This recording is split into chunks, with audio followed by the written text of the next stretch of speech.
नमस्कार। आज हम एक दुखद खबर पर थोड़ी गहराई से बात करेंगे। ये खबर असम के और हम सब के चहेते गायक जुबीन गर्ग के बारे में है। उनका अचानक निधन हो गया। जैसा रिपोर्ट में है, जुबीन गर्ग का निधन सिंगापुर में हुआ। वो स्कूबा डाइविंग कर रहे थे। ये खबर तो काफी चौंकाने वाली थी अपने आप में। उनका पहला पोस्टमार्टम वहीं सिंगापुर में हुआ था।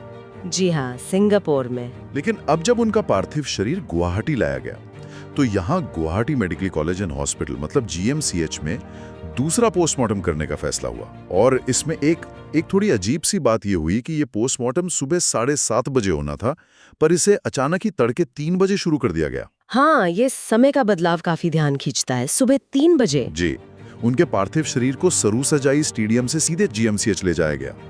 वही रखा गया था श्रद्धांजलि के लिए।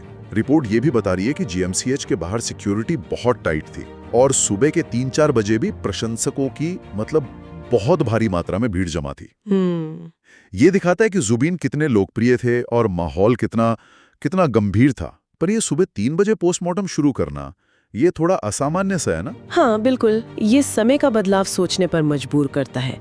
देखिए, जब किसी का निधन विदेश में होता है, खासकर अगर परिस्थितियां थोड़ी असामान्य हो, तो अपने देश वापस लाने पर दूसरा पोस्टमार्टम करवाना कई बार एक तरह की मानक प्रक्रिया ही होती है। अच्छा, मतलब सिंगापुर में हो गया, फिर भी यहाँ? जी, सिंगापुर में पोस्टमार्टम हो चुका था, लेकिन हो सकता है भारतीय कानूनों और प्रक्रियाओं के तहत यहाँ भी उसकी पुष्टि करना या कुछ और पहलू देखना जरूरी समझा गया हो।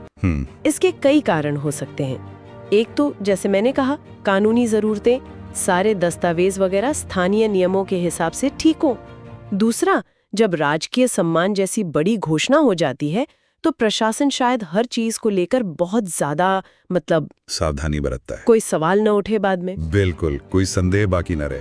और जहाँ तक ये सुबह 3 बजे करने की बात है, इसकी भी वजहें हो सकती हैं। जैसे कि एक तो शायद ये सोचा गया हो कि दिन में भीड़ बहुत बढ़ जाएगी, तो कानून व्यवस्था बनाए रखने के लिए और प्रक्रिया शांति से पूरी हो जाए, इसलिए सुबह जल्दी कर लिया गया हो।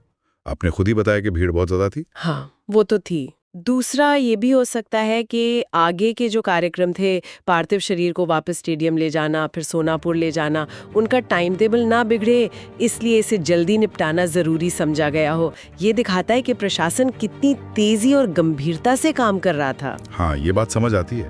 प्रशासन पर दबाव तो बहुत रहा होगा सब कुछ ठीक से करने का। लेकिन क्या इस तरह अचानक समय बदलने से, वो भी इतनी सुबह, लोगों में कोई गलतफहमी या अफवाहें फैलने का डर नहीं रहता? ये चिंता तो वाजिब है। ऐसी स्थिति में पारदर्शिता रखना बहुत जरूरी होता है। हालांकि रिपोर्ट में ये नहीं बताया गया है कि समय बदलने की सूचना कैसे दी गई, पर उम्मीद यही की जाती है कि प्रशासन ने स्थिति की नजाकत को देखकर ही ये फैसला लिया होगा। शायद उनका अंदाजा रहा हो कि प्रक्रिया को जल्दी और शांति से पूरा करना ज्यादा अहम है, बजाय इसके कि दिन के समय भारी भीड़ के बीच किया जाए, जिससे दिक्कतें और बढ़ सकती थीं। कभी कभी ऐसे फैसले लेने पड़ते हैं। प्राथमिकता सुरक्षा और सम्मानजनक प्रक्रिया होती है। जुबीन गर्ग के कद को दिखाता है। तड़के 3-4 बजे जीएमसीएच के बाहर इतनी भारी भीड़। हाँ, ये कमाल की बात है। ये सिर्फ एक कलाकार के लिए दुख नहीं लगता। ऐसा लगता है जैसे लोगों ने किसी अपने को खो दिया हो। निश्चित रूप से ये सिर्फ फैंस की भीड़ नहीं है, ये एक तरह का सामूहिक भावनात्मक उबाल है। ये दिखाता है कि जुबीन गर्ग का रिश्ता असम के लोगों से कितना गहरा था, कितना पर्सनल था। उनका संगीत, उनकी पर्सनालिटी शायद लोगों की जिंदगी का हिस्सा बन चुकी थी। सुबह के उस वक्त वहां होना, ये उनके लिए सम्मान और जुड़ाव की इंतहा है। ये हमें याद दिलाता है उस रिश्ते की जो कलाकार और समाज के बीच होता है, जो अदृश्य होता है पर बहुत मजबूत, और ऐसे दुखद मौकों पर ही साफ दिखता है। हाँ, ये भावनात्मक जुड़ाव तो साफ दिख रहा है। अच्छा, अब आगे की योजनाओं पर आते हैं। रिपोर्ट कहती है कि जीएमसीएच में पोस्टमार्टम के बाद पार्थिव शरीर को फिर से सरूसाजाई स्टेडियम ले जाया जाएगा। जी, शायद अंतिम दर्शन के लिए। हाँ, शायद। और फिर वहां से उन्हें सोनापुर ले जाया जाएगा और सोनापुर में उनका अंतिम संस्कार पूरे राजकीय सम्मान यानी फुल स्टेट ऑनर के साथ किया जाएगा। ये एक बड़ी घोषणा है।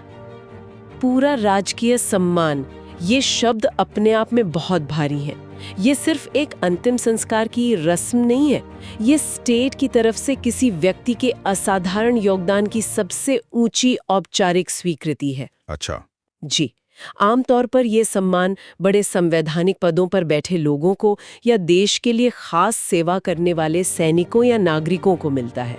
किसी कलाकार को ये सम्मान मिलना ये दिखाता है कि राज्य उनकी कला को, उनके सांस्कृतिक प्रभाव को राष्ट्रीय स्तर का मानता है। तो इसमें कुछ खास रस्में होती होंगी? हाँ बिल्कुल, इसमें खास प्रोटोकॉल होते हैं, जैसे राष्ट्रीय ध्वज का इस्तेमाल, पुलिस या सेना की टुकड़ी से सलामी, खास मेहमानों की मौजूदगी।